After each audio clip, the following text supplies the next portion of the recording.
Ang sigaw ng Pugad Lawin.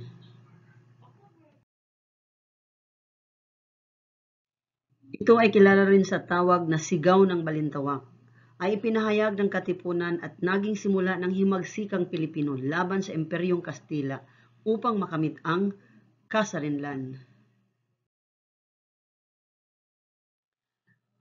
Ito ay isang natatanging pangyayari sa kasaysayan ng Pilipinas na binubuo ng mahigit 500 katipunero na sabay-sabay na pinunit ang kanilang mga sedula bilang pagpapatunay ng kanilang tuluyang pagtiwalag sa pamumuno ng mga Espanyol sa Pilipinas.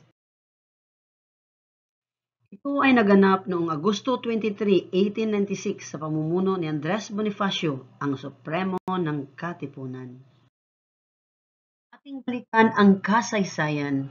Ang Kilusang Katipunan o ang KKK ay isang lihim na kilusan ng mga Pilipino na nakikipaglaban sa mga Espanyol para makamit ang kalayaan sa pamamagitan ng revolusyon o himagsikan. Ang samahang ito ay buong tapang na nagsisiwalat ng mga kamalian ng pamahalaan at ang puwersa nito ay umabot na maging sa kalapit na sakop ng Maynila gaya ng Mandaluyong at San Juan. Ngunit bunyag ang kilusang katipunan kaya daang-daang mga Pilipino ang hinuli at ikinulong ng mga Espanyol. Nakatakas si Andres Bonifacio at Emilio Jacinto at ang iba pang mga kasamahan nito at sila ay nagtungo sa bundok ng Pugadlawin.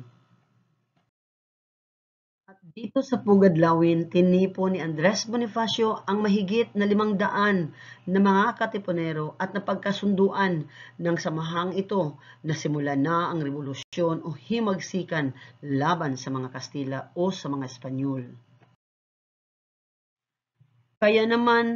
Kaya naman bilang tanda ng tuluyang pagtiwalag nila sa pamahalaang Espanyol ay pinunit nila ang kanilang mga sidula at sabay-sabay bigkas, "Mabuhay ang Pilipinas!" At ang pagpunit ng kanilang mga sidula ay hudyat ng simula ng himagsikan o revolusyon laban sa mga Espanyol para sa kalayaan ng bansang Pilipinas. At ang pangyayaring ito ay tinatawag nating ang Sigaw ng Pugadlawin.